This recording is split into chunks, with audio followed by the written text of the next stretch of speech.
Hello students, class 12th Hindi का जो वार्षिक परीक्षा के लिए टॉप मोस्ट इम्पोर्टेंट क्वेश्चंस में लेकर आया हूं। यहां पर आपको 2 अंक और 3 अंक वाले क्वेश्चन देखने को मिलेंगे जो आपकी परीक्षा में 100% छपते हैं। ऐसे 100% संभावित प्रश्न इस वीडियो के माध्यम से आपको मैं बता रहा हूं। एमपी बोर्ड वाले सभी स्टूडेंट्स, आपकी जो प्री बोर्ड परीक्षा है उसका टाइम टेबल भी आ चुका है और आपकी प्री बोर्ड परीक्षा स्टार्ट होने वाली है। इसके लिए भी आपके ये जो क्वेश्चन मैं बता रहा हूँ सबसे ज़्यादा लाभदायक साबित होंगे। कक्षा 12वीं वाले सभी बच्चे जल्दी से इस चैनल को सब्सक्राइब कर लीजिएगा ताकि आपको एनुअल एग्जाम तक सारी अपडेट मिलती रहे। आइए स्टार्ट करते हैं आपकी वार्षिक परीक्षा के लिए इम्पोर्टेंट क्वेश्चंस और आंसर। देखिए, पहला क्वेश्चन आपकी स्क्रीन के सामने आ चुका है। रीतिकाल की कोई 2 विशेषताएं बताइए। दोस्तों, आप सभी बच्चों को मैं एक बात बता देता हूँ, रीतिकाल जो है इसको श्रृंगार काल के नाम से जाना जाता है। और एक और बात याद रखना आप सभी स्टूडेंट्स, रीतिकाल में जो विशेषताएं हैं उसमें लक्षण ग्रंथों की रचना, मतलब कि लक्ष्य ग्रंथ रचे गए हैं। इस काल के कवियों ने संस्कृत के आचार्यों का अनुकरण करते हुए, मतलब उनकी जो बातें हैं उनका अनुकरण करते हुए काव्य अंगों का लक्षण लिखा है। अगला देखिए, श्रृंगार की प्रधानता, मतलब कि श्रृंगार रस की इसमें प्रधानता रही है। कविताओं में नायक नायिका भेद और श्रृंगार रस का मुख्य रूप से वर्णन हुआ है, इसलिए भी इसको श्रृंगार काल के नाम से जाना जाता है। रीतिकाल के जो कवि हैं, एक तो है आपके भूषण। भूषण के अलावा आपको बताना है बिहारी। और यहाँ पर बिहारी की जो सबसे ज़्यादा चर्चित रचना है वो पूछी जाती है और वो है बिहारी सतसई। ये भी आपकी रीतिकाल की ही रचना है, इसमें आपको बिहारी सतसई याद रखना है।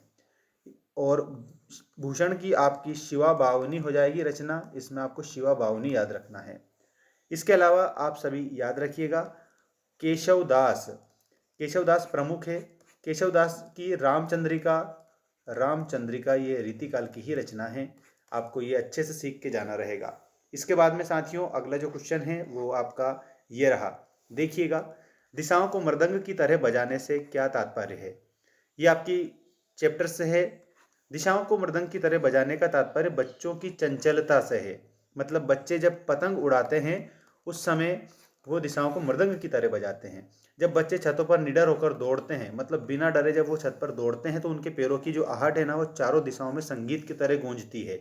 मानो ऐसा लगता हो कि मृदंग बज रहा हो। इसीलिए कहा गया है कि दिशाओं को मृदंग की तरह से बजा रहे हैं बच्चे जब पतंग उड़ा रहे हैं। इसके बाद में नेक्स्ट इंपॉर्टेंट क्वेश्चन देखिए, भाषा को सहूलियत से बरतने से क्या अभिप्राय है। तो इसका मतलब है कि कवि को अपनी बात कहने के लिए शब्दों का जाल नहीं बुनना चाहिए। मतलब कि उसे साहित्यिक शब्दों का प्रयोग नहीं करना चाहिए, उसे सरल भाषा का प्रयोग करना चाहिए। उसे भावों के अनुसार सरल, सहज और सटीक भाषा का प्रयोग करना चाहिए ताकि अर्थ स्पष्ट रहे। इसलिए यहाँ पर कहा है भाषा को सहूलियत से बरतना चाहिए। ठीक है। इसके बाद में नेक्स्ट जो आपका क्वेश्चन है वो आप देखिएगा, सांग रूपक अलंकार की परिभाषा उदाहरण सहित लिखिए। दोस्तों, सांग रूपक इंपॉर्टेंट है, व्यतिरेक इंपॉर्टेंट है, विरोधाभास इंपॉर्टेंट है, जो कि 12वीं में पूछा जाता है। देखिए, जहां उपमेय पर उपमान का अंगों सहित आरोप किया जाता है वहां पर सांग रूपक अलंकार होता है। उदाहरण, बीती विभावरी जागरी, अंबर पनघट में डुबो रही, तारा घट उषा नागरी। ये इसका उदाहरण है। ठीक है, ये आप अच्छे से याद करेंगे इस उदाहरण को। इसके बाद में आपका जो अगला क्वेश्चन है वो ये रहा, मुक्तक काव्य की परिभाषा उदाहरण सहित लिखिए। तो इसमें उत्तर आपको याद रखना है, वह काव्य जिसमें प्रत्येक छंद अपने आप में स्वतंत्र और पूर्ण होता है। मतलब कि स्वतंत्र और पूर्ण होता है का मतलब यह है मुक्त होता है वो। इसका अगले पिछले छंद से कोई कथात्मक संबंध नहीं होता है, उसे हम मुक्तक काव्य कहते हैं। उदाहरण में आपको याद रखना है बिहारी सतसई के दोहे, या फिर आप इस प्रकार से भी इसको लिख सकते हैं, बिहारी के दोहे। ठीक है, ये मुक्तक काव्य की श्रेणी में आते हैं। ये बात आप सभी बच्चे याद रखेंगे। इसके बाद में अगला क्वेश्चन है आपका, सवैया छंद किसे कहते हैं, उदाहरण सहित लिखिए। तो सवैया छंद में आपको बताना है ये एक वर्णिक छंद है जिसमें 22 से लेकर के तो 26 वर्ण होते हैं। ठीक है, और वर्णों की जो गिनती पर आधारित जो छंद होता है ना उसको वर्णिक छंद कहते हैं। ये बात आप सभी स्टूडेंट्स याद रखना। वैसे आपकी जानकारी के लिए मैं एक बात बता देता हूँ, जो छंद है ये 2 प्रकार का होता है। ठीक है, एक तो होता है आपका वर्णिक, ठीक है, और एक होता है मात्रिक। ठीक, लेकिन एक गौण भेद और भी माना गया है जिसको मुक्तक कहा जाता है। ठीक है, वर्णिक, मात्रिक और मुक्तक, इस प्रकार से छंद के भेद होते हैं। तो यहाँ पर जो सवैया है इसमें 22 से लेकर के 26 वर्ण होते हैं, उसे हम क्या कहते हैं, सवैया कहते हैं। अब इसका उदाहरण देखो, मानुष हो तो वही रस खानी, बसो मिली गोकुल गांव के ग्वारन।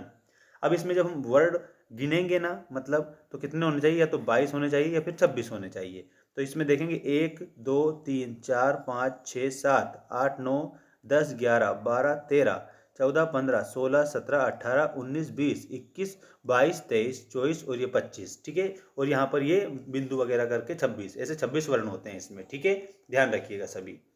अब इसके बाद में आपका जो अगला क्वेश्चन है वो ये रहा, नाटक एवं एकांकी में कोई दो अंतर लिखिए। तो इसमें नाटक एकांकी में दो अंतर मैं बता रहा हूँ। देखिए, नाटक में अनेक अंक होते हैं जबकि एकांकी में केवल एक अंक होता है। नाटक में मुख्य कथा के साथ साथ गौण कथाएं भी होती है और एकांकी में एक ही मुख्य घटना अर्थात एक ही कथा होती है। अगला क्वेश्चन है आपका, भक्तिन की कहानी अधूरी है, लेखिका महादेवी ने ऐसा क्यों कहा होगा। दोस्तों, मेरे द्वारा बताए गए सभी क्वेश्चन मोस्ट इंपॉर्टेंट है।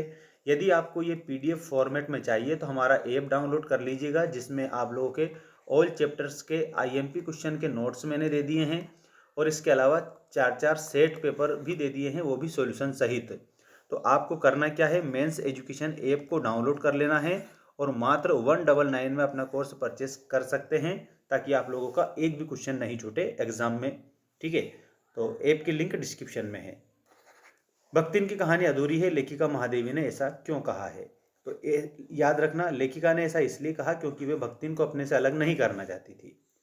भक्तिन के जीवन में देखिए, जो भक्तिन है ना, भक्तिन महादेवी वर्मा का एक जीवन का हिस्सा बन चुकी थी, इसलिए भी वो उन्हें अपने जीवन से अलग नहीं करना चाहती थी। ये भी आप थोड़ा ध्यान रखना।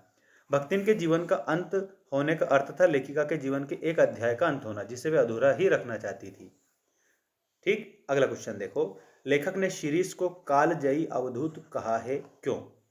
तो शिरीष को इसलिए कहा है क्योंकि वो भीषण गर्मी में, भीषण लू में शांत और लहराता रहता है। जैसे एक कालजयी अवधूत, अवधूत मतलब सन्यासी, यहाँ पर संसार के द्वंद्वों से ऊपर उठकर अडिग रहता है, मतलब डिगता नहीं है, अडिग रहता है। वैसे ही शिरीष भी विपरीत परिस्थितियों में अडिग रहता है, इसलिए शिरीष को क्या कहा है, कालजयी अवधूत कहा है, ठीक है। तो यहाँ पर अवधूत जो लिखा हुआ है, इसको आप सभी बच्चे याद रखेंगे। इसका मतलब होता है सन्यासी। तो सन्यासी की भांति वो भी अडिग रहता है, इसलिए शिरीष के फूल को अवधूत कहा है। अगला क्वेश्चन देखिएगा आप सभी, मुहावरे एवं लोकोक्ति में दो प्रमुख अंतर लिखिए। तो मुहावरा क्या होता है, मुहावरा वाक्यांश होता है जो वाक्य के बीच में प्रयुक्त होता है, और लोकोक्ति पूर्ण वाक्य होती है जो स्वतंत्र रूप से प्रयुक्त होती है, ठीक है। और देखिए, जैसे अब पछताए होत के जब चिड़िया चुग गई खेत, ये लोकोक्ति है। और यहाँ पर आप लोगों को मैं बता देता हूँ, 9 2 11 होना ये मुहावरा है। नेक्स्ट क्वेश्चन है आपका, राष्ट्रभाषा एवं राजभाषा में दो प्रमुख अंतर लिखिए। तो राजभाषा जो होती है वो सरकारी कामकाज की भाषा होती है, और राष्ट्रभाषा पूरे राष्ट्र की संपर्क भाषा और सांस्कृतिक पहचान होती है, जिसे अधिकांश लोग बोलते हैं। ये क्या होती है, राष्ट्रभाषा होती है, और ये राष्ट्र का प्रतिनिधित्व करती है, एक देश का प्रतिनिधित्व करती है। बाकी दोस्तों, और जो ये क्वेश्चन दे रखे हैं ना, ये सारे क्वेश्चन आप लोगों को मैं बताऊंगा। आप सभी स्टूडेंट है ना, चैनल को सब्सक्राइब करके रखिएगा, ताकि आप लोगों को सारी अपडेट मिलती रहे।